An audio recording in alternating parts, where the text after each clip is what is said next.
Aujourd'hui, on traite autant d'informations en une journée qu'une personne pendant toute sa vie au XVe siècle. Ou encore, on traite 3 fois plus d'informations aujourd'hui que dans les années 60. Je suis convaincu que la technologie, c'est vraiment un outil ultra puissant, mais je suis aussi convaincu que s'il est mal utilisé, il peut devenir notre pire ennemi. Donc dans cette vidéo, on va voir ensemble les 4 facettes fallacieuses de cet ennemi invisible, notamment en m'appuyant de Limitless de Jim Kwik, que je mettrai aussi en description, mais aussi de mes expériences personnelles pour illustrer les différents points. Bienvenue sur ma chaîne, ici on explore toutes les connaissances applicables directement au quotidien pour une vie plus sereine, donc n'hésitez pas à recommander la chaîne à vos proches et à vous abonner. Le premier point, c'est le déluge digital. Imaginez que vous êtes en petite promenade dans la ville, tout va bien, et qu'en fait, tout d'un seul coup, il se met à pleuvoir des trompes d'eau. Vous n'avez pas de parapluie, donc chaque petite goutte qui tombe sur votre crâne, vous la sentez. Bientôt, vous êtes complètement trempé, et vous courez chez vous pour rentrer le plus vite possible. Maintenant, vous êtes chez vous, bien au chaud, vous avez pris une petite douche chaude, tout va mieux. Vous vous mettez en boule sous votre couverture pour vous réchauffer, et justement, vous ouvrez votre téléphone, où vous avez un premier message, vous répondez, puis d'un seul coup, il y a un second message. Vous répondez aussi au message du groupe de vos amis auquel vous n'avez pas répondu précédemment. Vous avez aussi une newsletter. Et puis finalement, vous avez la première personne qui vous répond, et puis le groupe aussi. De fil en aiguille, vous êtes complètement submergé, il y a des informations dans tous les sens, et vous jonglez entre toutes les discussions, entre toutes les informations. Tout ça sans interruption, et finalement, c'est vraiment du jonglage. Comme quand on se retrouve trempé sous la pluie, et ben là, on se retrouve un peu finalement sous l'eau de toutes les informations auxquelles on a accès au quotidien. Le problème, c'est que notre cerveau, pour agréger et traiter les différentes informations, il a besoin de pauses. Et le problème, c'est qu'aujourd'hui, on n'a plus de pause. On est toujours un peu en train de courir dans tous les sens, avec des infos digitales, partout, etc. On est en train de jongler, on est sur l'ordi, au travail, pendant les pauses, on est aussi sur les réseaux sociaux. Donc finalement, il y a de l'information dans tous les sens et partout. Et on n'a plus effectivement ces pauses pour justement permettre à notre cerveau de traiter les informations correctement. Il y a une étude qui a été faite qui s'appelle Dying for Information, donc vraiment mourir pour l'information. Et pour 2 tiers des répondants, il y avait une surcharge d'informations qui était associée à des tensions avec des collègues, mais aussi une satisfaction au travail qui était beaucoup moins élevée. Tout ça sans oublier qu'en plus, les durées d'information et de la consommation, elle est aussi beaucoup plus courte. On a beaucoup plus de vidéos de court format, hein, notamment sur TikTok ou les Reels ou sur Instagram ou même sur YouTube.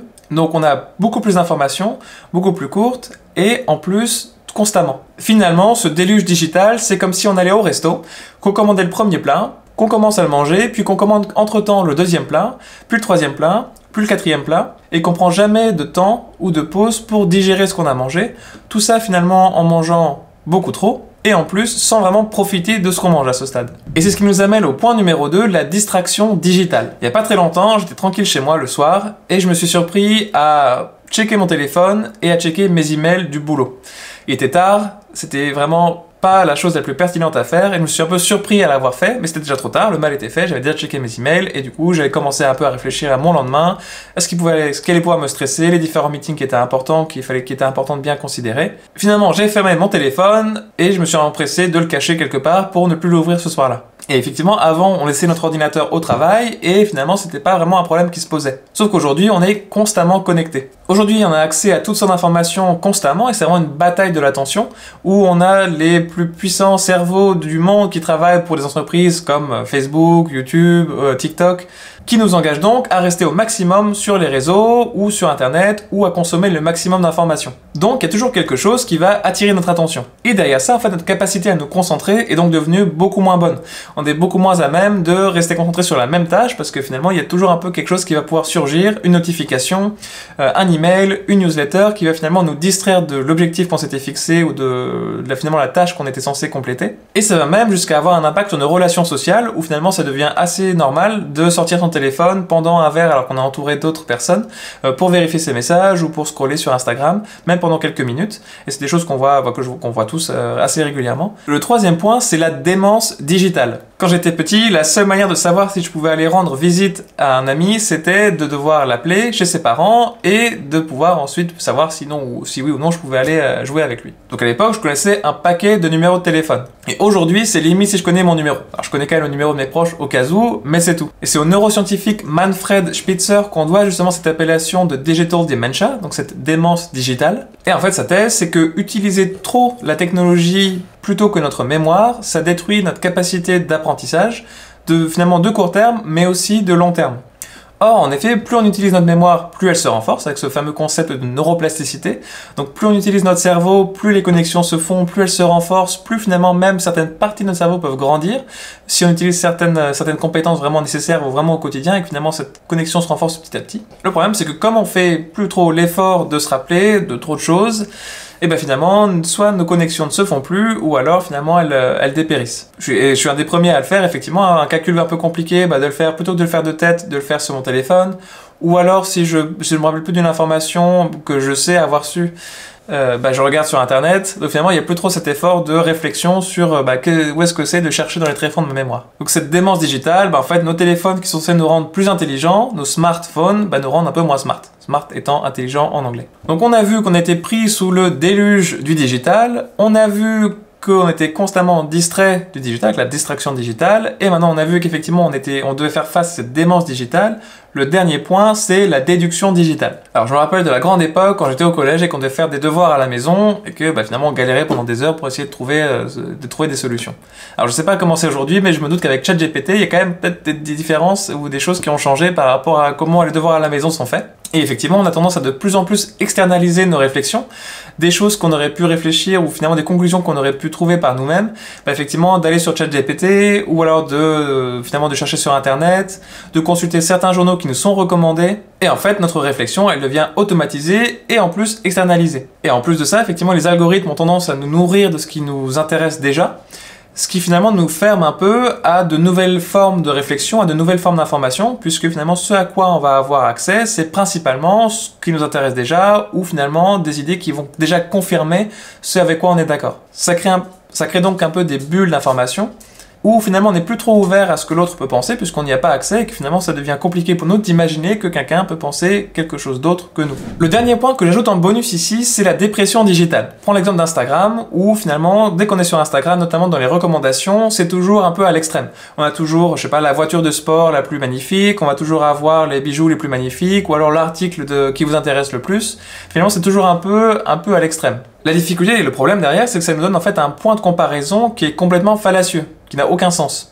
Où finalement on va se retrouver de façon inconsciente comparé à des personnes qui ont des vies complètement différentes de nous, qui en plus de ça sont peut-être un peu faussées par justement l'image qui est donnée par les réseaux. Et en fait en tant qu'humain on a tendance à se comparer, et en fait ce que ça crée, notamment les réseaux et cet extrême qui est montré sur les réseaux, c'est un décalage entre notre réalité à nous et ce qui nous paraît possible. Et en fait, c'est ce décalage, justement ce gap entre les deux, qui nous rend malheureux ou qui nous fait croire qu'on n'est pas assez bon, qu'on n'est pas exactement comme il faut et qu'on n'est pas physiquement comme il faut non plus, etc. Et finalement, tout ce que ça implique de négatif derrière, qui justement peut nous rendre tristes. Maintenant, on va voir quelques astuces pour reprendre le contrôle. Parce qu'on a vu qu'effectivement, ça n'a pas l'air tout rose, tout ce digital, mais il y a quand même des choses qu'on peut faire pour finalement reprendre le contrôle sur notre digital et au contraire de ne pas en être un esclave, mais de l'utiliser de la meilleure manière possible. Parce qu'on sait, effectivement, il y a des bénéfices quand même incroyables, il y a vraiment une puissance incroyable dans la technologie et dans le digital. Le problème, c'est de ne pas finalement sombrer et se retrouver prisonnier de tout ça. Et donc de sortir de la caverne. Aujourd'hui, je vais donc vous proposer une astuce par point. Le premier, c'était le déluge digital. Donc vous savez, le fait d'être complètement sous l'eau constamment par rapport à toutes les informations qui sont autour de nous. Ce qu'on peut faire, pour commencer, c'est de prendre soit 30 minutes, soit 1 heure, par semaine où on est complètement déconnecté de notre téléphone, de l'internet, de la télé, de tout. Finalement, vous êtes complètement déconnecté de tout pendant au moins 1 heure. Alors ça peut paraître peut-être facile, soit difficile, ça dépend vraiment de vous. L'exercice en fait, c'est de prendre une durée qui vous permet de vous mettre un peu dans l'inconfort par rapport au digital et à notre connexion constante finalement qu'on a là-dessus. Le deuxième point, c'était la digital distraction, donc la distraction digitale. Et cette fois-ci, alors ça c'est quelque chose que j'ai fait il y a quelques temps déjà, c'est d'enlever toutes les notifications de mon téléphone. Mon téléphone, il fait plus de bruit, il sonne plus, il vibre plus depuis très longtemps, il y a quasiment plus aucune des notifications de mes messages qui survient finalement sur mon téléphone, et il vibre uniquement pour certains numéros. Ce que vous pouvez aussi tester, c'est l'appli Forest, notamment que j'avais utilisé il y a quelques temps, qui permet en fait de bloquer votre téléphone pendant une certaine période. Donc, si vous voulez être productif, par exemple, pendant 1h30, pendant une période de deep work, par exemple, d'utiliser l'appli Forest et de dire pendant 1h30, mon téléphone il est complètement bloqué. Pour la démence digitale, là ça demande un petit peu plus de travail, en tout cas un peu plus d'exercice mental, c'est effectivement de considérer quelque chose que vous voulez apprendre. Alors ça peut très bien être un numéro de téléphone, quelque chose d'assez simple, mais vraiment de faire l'effort de l'apprendre et de s'en rappeler. Et c'est aussi quelque chose que je vais aussi travailler de mon côté, et je pense que ce sera un des points les plus importants pour moi, c'est dès que j'ai quelque chose dont j'arrive plus à me rappeler, plutôt que d'aller chercher directement l'information, justement de faire l'effort, d'essayer de faire les connexions dans mon cerveau et de me rappeler de l'info. Donc là, sur la déduction digitale, plutôt que de demander l'information à quelqu'un d'autre ou à Internet, prendre un papier, un stylo, être déconnecté pour le coup, donc effectivement pas demander à Internet, donc loin du téléphone, loin de l'ordi, et effectivement sur une décision de votre vie, par exemple, alors quelque chose que vous voulez faire ou une question que vous avez, plutôt que de demander ou de chercher sur Internet, de prendre votre papier, votre stylo et vraiment de réfléchir par vous-même. Vraiment de faire l'exercice de réfléchir par vous-même dans ce cadre-là. Et enfin, pour la dépression digitale, ce qui peut très bien simplement être fait, c'est de se désinscrire complètement des réseaux sociaux. Alors ça paraît un peu idyllique, je sais qu'il y en a qui le font et qui y arrivent très bien. Moi, c'est pas forcément quelque chose que je ferais de mon côté, parce que j'aime bien quand même l'idée d'être connecté, ou en tout cas d'avoir finalement des nouvelles ou des informations. Donc moi, ce que j'utilise notamment, c'est une application qui s'appelle Unplug. Et en fait, dès que vous voulez vous connecter à, je sais pas, Instagram, vous pouvez choisir l'application. Ça me fait faire un petit puzzle qui finalement prend quelques secondes, qui finalement parfois me fait dire, en fait, pourquoi est-ce que je me connecte? J'en ai pas besoin. Ça fait reprendre conscience, en fait, du fait de vouloir se connecter. Donc, peut-être de vouloir pas se connecter, en l'occurrence. Donc aujourd'hui, on a vu 4 points plus 1 sur comment le digital pouvait effectivement être un peu fallacieux parfois. Donc en fait, rappelez-vous peut-être de cette vidéo et prenez peut-être un point sur lequel vous voulez progresser. Un de ces 4 D, et finalement de vous dire, effectivement, ça je peux progresser, de le prendre avec vous et de faire des petites actions simples pour justement pouvoir un peu s'en détacher. Si ça vous a plu, n'hésitez pas à me le dire en commentaire et puis merci encore et à très bientôt pour une prochaine vidéo.